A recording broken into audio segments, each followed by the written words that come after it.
बहुत सारे ध्वनियाँ सुनाई देती हैं, जैसे स्कूल में बजने वाली घंटी, पक्षी चहचहाना, गाड़ी मोटर का आवाज़। आज हम इन ध्वनियों के बारे में पढ़ेंगे, जैसे हारमोनियम का आवाज़, बेंजो का आवाज़, सब सुनते हो।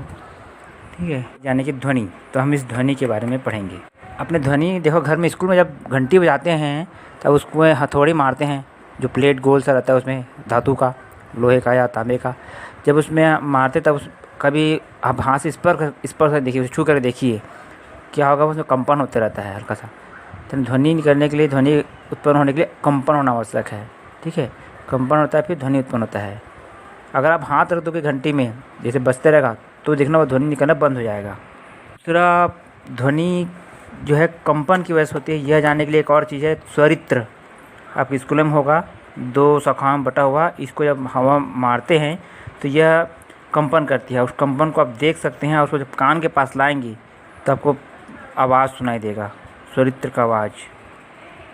अब कंपन क्या होता है, जैसे कोई वस्तु का अपने माध्य स्थिति के दोनों ओर गति करना दोलन कहलाता है। दोलन करना समझते हो, कोई धागे में, रस्सी में कुछ बांध के लटका दो और उसे झुलाओ, ये झूला में झूलते हैं बच्चे, जैसे दोनों ओर झूलते हैं, यह कहलाता है दोलन। माध्य स्थिति के दोनों ओर हिलना, दोलन करना, गति करना, दोलन कहलाता है।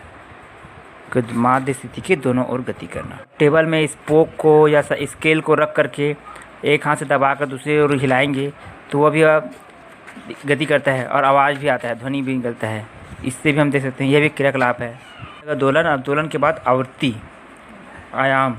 दोलन करती हुई वस्तु जो है अपने माध्य स्थिति से जितनी अधिक दूरी तक जाता है या कंपन करती हुई वस्तु, तो उसे आयाम कहते हैं। दोलन का या कंपन का आयाम कहलाता है। और माध्य स्थिति से जो अधिक दूरी तक जाता है, वो कितनी अधिक दूरी तक जाता है, सबसे अधिकतम जो दूरी होती है वह आयाम कहलाता है। कंपन करने वाली वस्तु 1 सेकंड में जितनी बार कंपन करती है उसे आवृत्ति कहते हैं। कंपन करने वाली वस्तु 1 सेकंड में जितनी बार कंपन करती है उसे उसकी आवृत्ति कहते हैं। आवृत्ति को हम प्रति कंपन जो है सेकंड से नापते हैं या हर्ट्ज में मापा जाता है।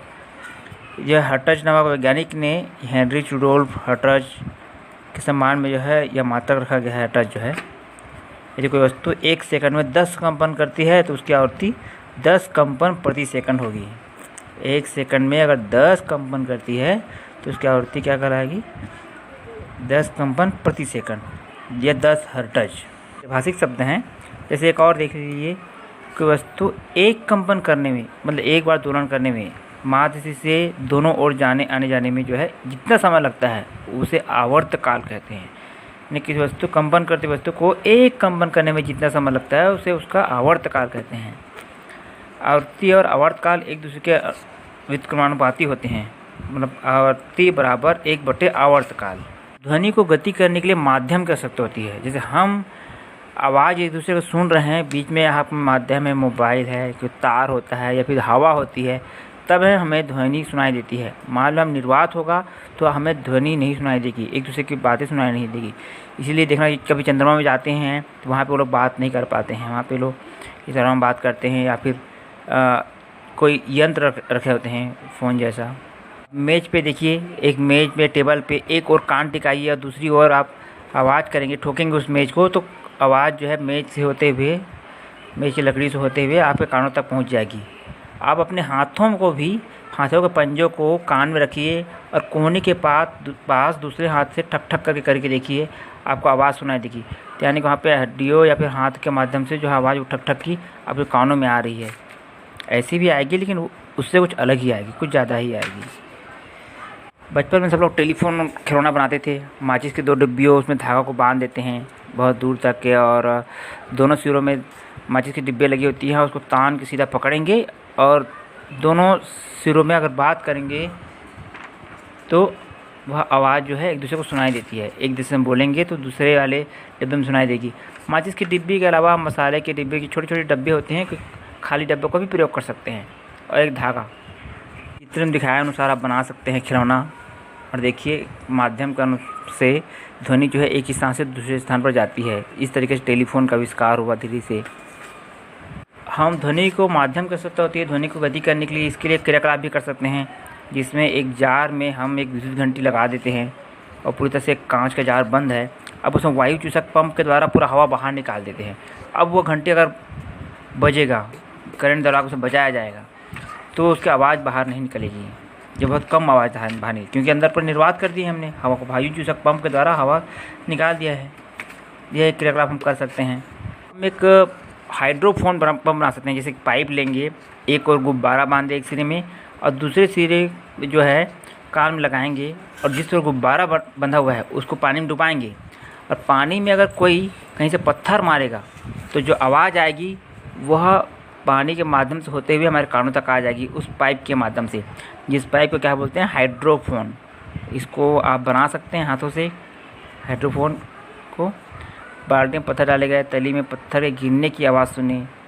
इस तरीके से जो है पानी में कुछ भी गिरते हैं तो उसका आवाज़ हम सुन सकते हैं। हमारे कानों में भी बाहरी जो कर्ण है, इसमें आवाज़ गिरती है, जिससे कंपन होते हुए वो मध्य कर्ण पर पहुँचता है। मध्य कर्ण पट में जब कंपन होता है तो वहाँ पर केमिकल रिएक्शन होता है, और जो कंपन से जो है ना केमिकल रिएक्शन होता है, और श्रवण तंत्रिकाएँ जो होती हैं उन कंपनों के संकेत को मस्तिष्क को भेज देती है। इस तरीके से हम आवाज़ों को सुनते हैं और पहचानते हैं। कान जो है बहुत संवेदनशील अंग है, हमें इनकी उचित देखभाल करनी चाहिए। ठीक है, बाह्य कर्णपट कुछ क्षति से बहरा भी हो सकते हैं, इसलिए उसको ध्यान देना चाहिए। श्रव्य अश्रव्य ध्वनि, ध्वनि दो प्रकार की होती है, जिसको सुन सकते हैं, और ऐसी ध्वनि जो भी होती हैं जिनको हम नहीं सुन पाते हैं। मनुष्य उन्हीं ध्वनि को सुन सकता है जिनकी कंपन की आवृत्ति 20 कंपन प्रति सेकंड हर्ट्ज से 20 कंपन प्रति सेकंड, एक सेकंड में 20 कंपन होता है, उस आवाज़ को सुन सकता है। और 20,000 कंपन प्रति सेकंड, इनके बीच में जो ध्वनि होती है उनको ही सुना जा सकता है। उनके बाद जो ज़्यादा कंपन वाली ध्वनि उनको नहीं सुन सकते हैं। 20,000 कंपन प्रति सेकंड और 20 कंपन प्रति सेकंड, 20 कंपन प्रति सेकंड, इन 20 से 20,000 के बीच के कंपन की जो ध्वनि है उसको हम सुन सकते हैं, तो श्रव्य ध्वनि बोलते हैं। और वो ध्वनि जो जिनके जो कंपन की गति 20 कंपन से भी कम होती है उसको अपश्रव्य ध्वनि कहते हैं। क्या? अपश्रव्य ध्वनि। और जिन वस्तुओं का जो कंपन है 20,000 से ऊपर होती है, जिसको हम नहीं सुन सकते हैं, उसको कहते हैं पराश्रव्य ध्वनि। पराश्रव्य ध्वनि जैसे हम तो नहीं सुन सकते, लेकिन दूसरे जो जीव जंतु सुन सकते हैं। जैसे कुत्ता 40,000 कंपन प्रति सेकंड की गति आवृत्ति को सुन सकता है। चमगादड़ जो है 70,000 कंपन प्रति सेकंड की आवृत्ति को सुन सकता है, और चमगादड़ उत्पन्न भी कर सकता है। और यही कारण है कि रात को जो चमगादड़ उड़ते हैं और रात को वो ध्वनि पैदा करते हैं, और ध्वनि जब टकरा के उनके कानों में वापस आती है तो समझ जाते हैं कि हाँ भाई सामने कोई वस्तु है, और वह अपना रास्ता बदल लेते हैं। इस तरीके से चमगादड़ जो है 70,000 कंपन प्रति सेकंड की ध्वनि उत्पन्न भी करते हैं और सुनते हैं, और रात को गति करने के लिए, उड़ने के लिए उसका प्रयोग करते हैं, इस क्षमता का। श्रव्य ध्वनि के बहुत सारे उपयोग हैं, जैसे कि बारूद जो धातु होते हैं उनके बारीक दरारों को पता करते हैं, बैक्टीरिया नष्ट करने में, घड़ी के कलपुर्जे साफ करने में, मस्तिष्क के ट्यूमर का पता लगाने में, गठिया दर्द को दूर करने में बहुत सारे उपयोग हैं, मोतियाबिंद के इलाज में, गुर्दे की पथरी को समाप्त करने में। ध्वनि एक निश्चित दूरी पर टकरा करके वापस आती है और हमें सुनाई देती है, जिसे इको या प्रतिध्वनि या परिवर्तित ध्वनि भी कहते हैं। कभी घर में खाली कमरे में चारों ओर से बंद होता है, वहाँ पर आवाज़ करेंगे तो आपकी आवाज़ आपको गूंजती हुई सुनाई देगी। कभी कुएं में आप जोर से चिल्लाएंगे तो कुएं में आपको आवाज़ गूंजती हुई सुनाई देती है। यह प्रतिध्वनि है। ध्वनि के परावर्तन भी आपतन कोण और परावर्तन कोण होते हैं जो आपस में बराबर होते हैं। ध्वनि के जो परावर्तन होता है उसमें भी, जैसे प्रकाश का परावर्तन आप पढ़ें और देखें हैं कि आपतन कोण परावर्तन कोण बराबर होते हैं, वैसे ही ध्वनि में भी होता है। कहीं के बड़े बड़े हॉल में, जैसे सिनेमा घर है, वहाँ पर ध्वनि अवशोषक लगे होते हैं, अच्छे अवशोषक लगे होते हैं। फर्श, दीवारों पर, छतों पर थोड़े गड्ढे या छिद्र बनाए होते हैं, जिसके कारण जो है हमें सिनेमा हॉल में जो है ध्वनि जो है गूंजती हुई नहीं सुनाई देती है, या फिर हमको उनका इको साउंड सुनाई नहीं देता है, प्रतिध्वनि सुनाई नहीं देती है। तो अब ध्वनि अवशोषक लगाए जाते हैं। कार, थर्माकोल, कपड़ा, सरंध्र पदार्थ, जिन छिद्र वाले पदार्थ, ये सब ध्वनि के अच्छे अवशोषक हैं, परावर्तक नहीं है। परावर्तन के लिए ध्वनि की चादर, धातु की चादर, प्लाईवुड, धातु की चादर, प्लाईवुड, ये सब अच्छे ध्वनि के परावर्तक हैं। ये परावर्तन तब संभव है जब हम परावर्तक सतह से 17 मीटर या उससे अधिक दूरी पर हों। जब हम परावर्तक सतह से 17 मीटर या उससे अधिक दूरी पर होते हैं तभी ध्वनि का परावर्तन बहुत अच्छे से होता है। परावर्तन से हम जो है समुद्र गहराई नापने का भी प्रयोग किया जाता है। की चाल, ध्वनि की चाल जो है, ध्वनि का वेग जो है 0°C पर 332 मीटर प्रति सेकंड से 20° तापमान पर जो है 340 मीटर प्रति सेकंड होता है। ध्वनि की गति प्रकाश की गति से बहुत ही कम होती है। इसी कारण जब बादल गरजता है तब देखोगे पहले तेजी से प्रकाश आता है, बिजली चमकता है, उससे कुछ देर बाद उनका आवाज़ सुनाई देता है, बहुत गड़गड़ाहट की भयावह आवाज़, वो बाद में आती है। ध्वनि के गुणों में जैसे कि तीव्र तथा मंद ध्वनि, कुछ ध्वनि जो है अधिक आयाम के कंपन तीव्र ध्वनि उत्पन्न करते हैं और कम आयाम के कंपन से मंद ध्वनि यानी कम धीमा ध्वनि उत्पन्न होता है। किसी वस्तु को जोर से ठोकते हैं तो वह अधिक आयाम से कंपन करता है, बहुत जोर से, उसका ध्वनि जो है बहुत तीव्र होती है।